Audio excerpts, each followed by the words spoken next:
Hello అండి, ఇది సీమ వంకాయ అండి. బెంగళూరు బ్రింజాల్ అంటారు దీన్ని. దీంతో హల్వా చేస్తాను ఈరోజు. ముందు చెక్కు తీసేసి పీల్ చేసి మరి గ్రేట్ చేసుకొని వస్తాను. చూడండి, ఇలా గ్రేట్ చేసుకొని తెచ్చానండి. ఇది దీంట్లో పచ్చి వాసన పోయేంత వరకు బాగా కలుపుకుంటూ ఉరబెట్టాలండి. ఇదంతా నీళ్ళంతా ఇంకిపోయేంత వరకు చేసుకోవాలి. చూడండి, నీళ్ళన్నీ మిరిపోవాలా, అందుకని మూత పెట్టేసినాను.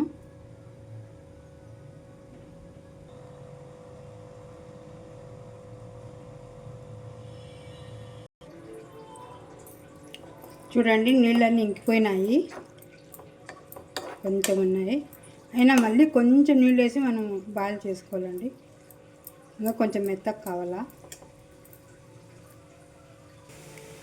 చూడండి, కొద్దిగా నీళ్ళు వేస్తున్నాను. కొంచెం మెత్తగా అయినాక మనం నెక్స్ట్ ప్రాసెస్ పోదాము.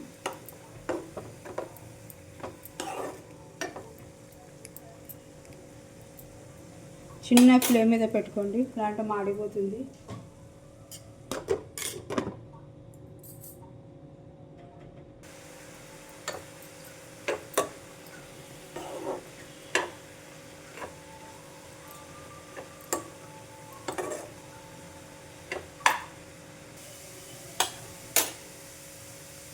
చూడండి, ఇప్పుడు ఈ బౌల్ చక్కెర వేస్తానండి. స్వీట్ తినే వాళ్ళైతే కొంచెం ఎక్కువ వేసుకోండి. దీన్ని కూడా కొంచెం సరిపోయినట్లు వేస్తాను, లేకుంటే ఇంకొంచెం ఎక్కువ వేస్తాను. ఇంకో అర్ధ కప్పు వేస్తాను. స్వీట్కి కొంచెం ఈ హల్వాలకు స్వీట్ ఎక్కువ ఉండాలండి. స్వీటు నెయ్యి ఉంటేనే సరిపోయేది, రుచిగా ఉండేది. ఇది మనం పైన పెట్టిన కూడా ఒక 5-6 రోజులు ఉంటుంది. ఫ్రిడ్జ్లో పెట్టుకుంటే 15 రోజులు అట్లా ఉంటుందండి. ఇది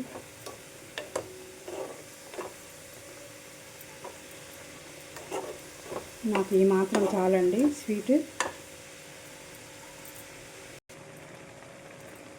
నెయ్యి అండి ఒక 4 చెంచాలు వేసుకుంటాను. ఈ స్పూన్తో 4.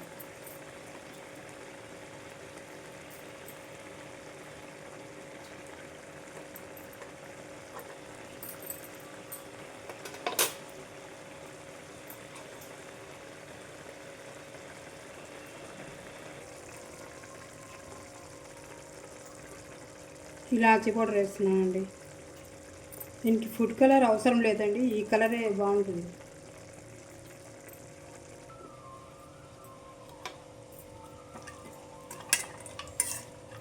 డ్రై ఫ్రూట్స్ అండి రోస్ట్ చేసుకుంటాను.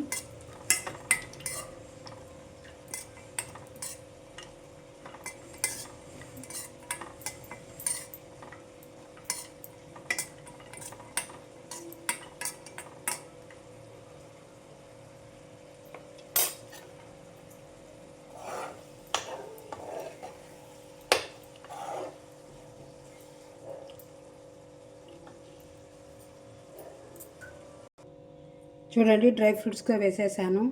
అది దగ్గర పడిందండి. ఇది ఇంకా చాలు, కొంచెం మంటగా ఏం పెట్టేసినాను, స్టవ్ కట్ చేసేస్తున్నాను. ఇంకొంచెం పోతే ఇంకా కొంచెం గట్టిగా అయిపోతుందండి. ఇది చాలు, ఇంకా ఇంత ఏమాత్రం. చాలా టేస్ట్ ఉంటుందండి, కొంచెంసేపులో అయిపోతుంది. ఎక్కువ దీనికి ఇంగ్రీడియంట్స్ కూడా అవసరం లేదు. మంచి హల్వా, టేస్టీ అండ్ హెల్తీ. ఈ కూరలు అవి చేస్తే తినారండి ఎవరు మా ఇంట్లో, అందుకని ఇట్లా చేసుకుంటాను నేను చాలాసార్లు. చూడండి,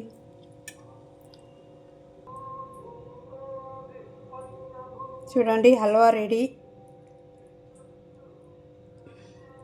టేస్ట్ చేస్తానండి.